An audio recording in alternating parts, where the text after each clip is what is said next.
So this is the Saturn glyph, and it's the cross of matter over really the semicircle of the moon, or you can say the cross of matter over spirit. And what that is indicating is that we have to take charge of the here and now. We have to fulfill our obligation before we're allowed to pass to the more transcendent experiences in a way, okay? And if you look, the Saturn is the planet that is the furthest away but still visible to the eye. So it's the planet that, you know, after Uranus, Neptune, and Pluto, we can't see those planets anymore, you know, but we can see Saturn.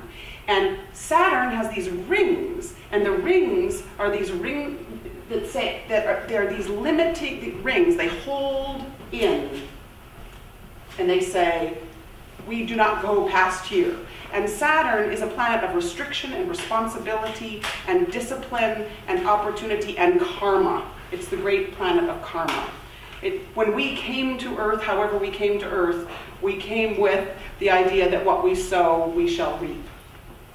And so Saturn is this great planet of karma, and we have to face that, and we have to, wherever our Saturn is an opportunity for us to say, here I came in feeling limited, or here I came in feeling fearful, or here I came in feeling uncertain, or here I came in with this area that I need to work on. Another way to think about it is oftentimes your Saturn placement in your chart has to do with your first experience of authority, and whether that was good or not, you know, and how your Saturn is aspected, or in other words, what telephone wires are speaking to your Saturn from other planets. So it has a great deal to do with how we embody our own authority or not. And if you think of the word authority, the word author is in authority. And we have to become the authors of our lives through using our Saturn so that we can write the story of our lives that we want to write. Yeah? So it requires tremendous discipline to do that. It requires tremendous persistence to do that. It requires walking the path, like up here, discipline. The word disciple is in the word discipline, and disciple is the student who is walking the path. The student who is walking the path to the light at the end of the path, whatever that, you know, the path of illumination. So the, you know, disciple is within that word. So wherever Saturn is in your chart, you're sort of having to follow the law there. You're having to face the dweller on the threshold. It's kind of a dramatic word, but the dweller on the threshold are those parts of ourselves that are sort of unredeemed. Those parts of ourselves that we have yet to learn to love fully. Those parts of ourselves that are kind of crinkly, that we need to sort of pour gorgeous love and consciousness energy into. So on one hand, it's the planet of ultimate tests and where we feel limited. On the other hand, if we pay attention to it, if we give it our full commitment, it's where we grow like gangbusters, and it's where we can give the most.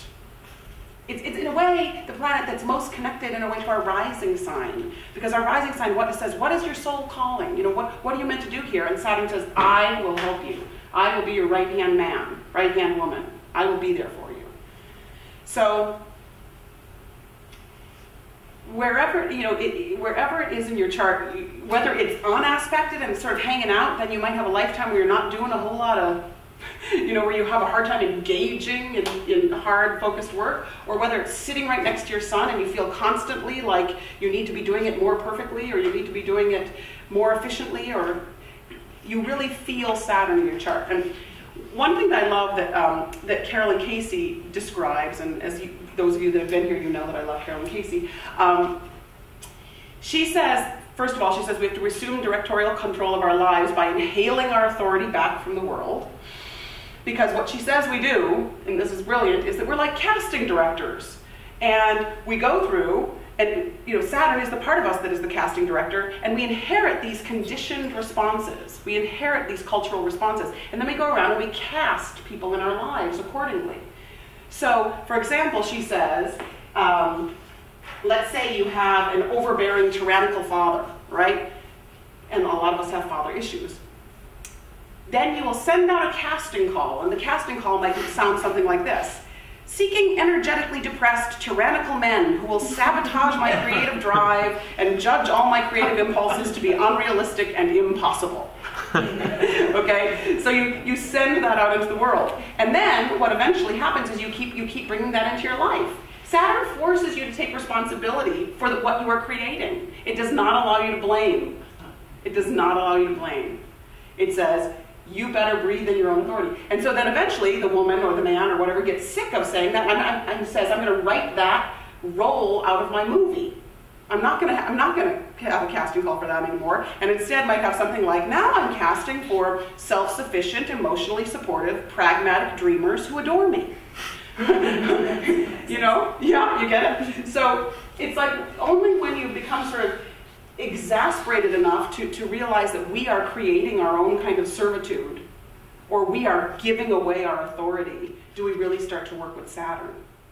And when we get mad, I am so sick of feeling, you know, I'll start with a personal example. I have Saturn in Aries. I'm so sick of being afraid of beginning things that you finally go, ugh, and you show up and you begin 10,000 things and you have a dread in the pit of your stomach and you do it anyway. Where? Saturn in Aries. In your stomach. Oh, in your stomach. Thank you very much. We've had some stomach issues. So yeah, exactly. So only when you're willing to do that and go, boom, do you start to affect a change in your life.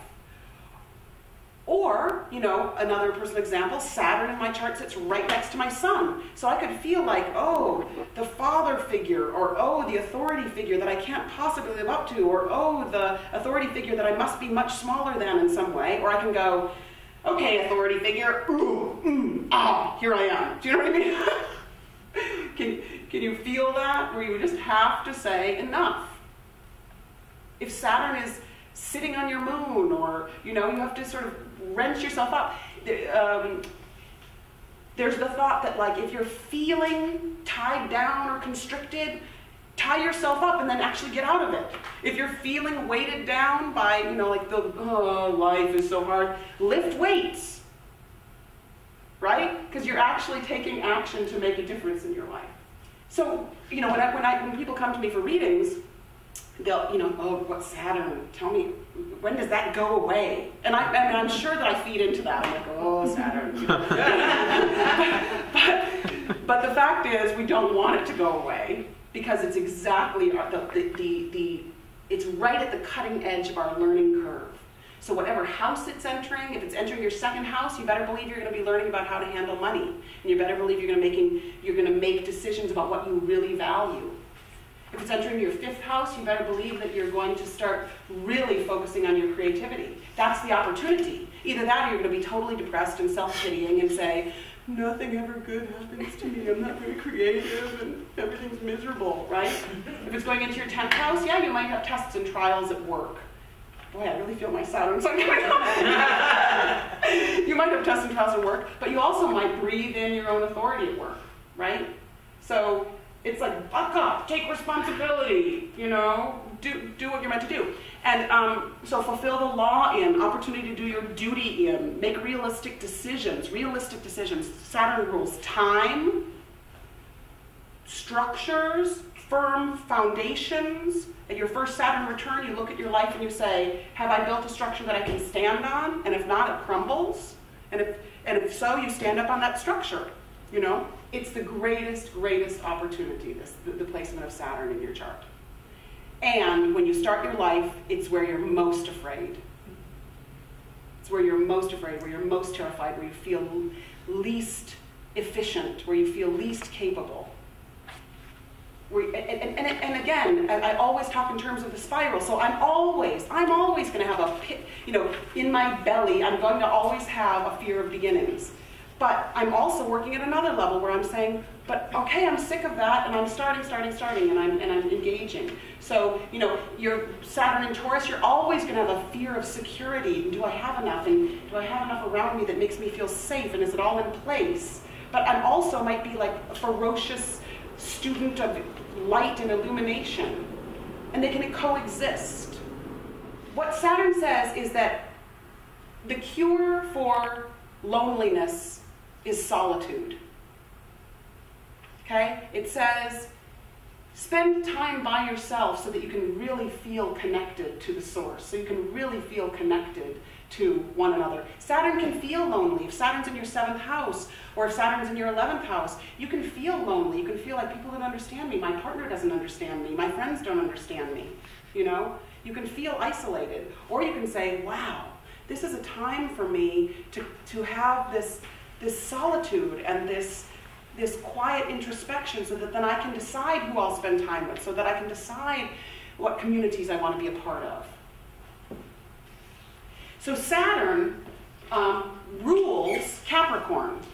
It rules the zodiacal sign Capricorn. And Capricorn is the mountain goat, and it climbs the mountain, and it sees the mountain and says, I'm climbing that, I'm getting to the top. And the question is, what mountain are you climbing? Are you climbing the spiritual mountaintop, or are you climbing a material mountaintop? But there's a work ethic like crazy, you know, tremendous drive, tremendous work ethic, tremendous like nose to the grindstone. You know, the goats that climb, they have really good feet that they do. If you watch them, they're like, and they don't give up. They find their way up. Whereas the Aries rams are just butting each other. But the goats are climbing the mountain. So Saturn rules Capricorn, and it's very happy there because Capricorns are committed. You know, I mean, they have the opportunity to be committed. They are committed, they're serious. They might need to learn to laugh a little bit more, but you know, they're very, and that's the thing with Saturn too, is you have to have a sense of humor. You have to have a sense of humor about Saturn, otherwise you're just going to go through your life with a knitted brow. Okay, so Saturn rules Capricorn. It's not so happy, or it's called in detriment in the sign of Cancer. There's some little Saturn and Cancers in our but believe me, when you have detriments or falls, it's excellent for the soul. No, because really Saturn and Capricorn, it's like, there's my goal, that's the top of the mountain, I'm going to get to, the initiatory experience, I don't really need to mess with anything else. Whereas Saturn and Cancer said, Cancer is the most deeply feeling sign. And if you add Saturn to it, it's like, it feels like you either are sort of sitting on your emotions, or there's fear around having to deal with them, because how are you going to deal with them and get to the top of the mountain, So it's not an easy placement, but in terms of growth, it's great. We will talk more about it. Believe me, when you look at it, there are plenty of charts full of detriments and falls, and people are really accomplishing good things, and it's not too painful. Only moderately painful. But like Saturn Cancer is like having Saturn next to the moon, and the moon is the emotional life, and Saturn is the authority figure, So it's hard to feel like you can be emoting and secure and happy and comfortable when the authority figure is sitting right next to you, unless you choose to think about it a different way. Saturn also isn't that comfortable in Aries. It falls in Aries, and that's because Aries wants to charge forward. Aries wants to begin. Aries is like relentless and like diving off, and Saturn is all about patience. No, stop, think, process. So you're like, it's sort of like feeling like this, or maybe this is the feeling.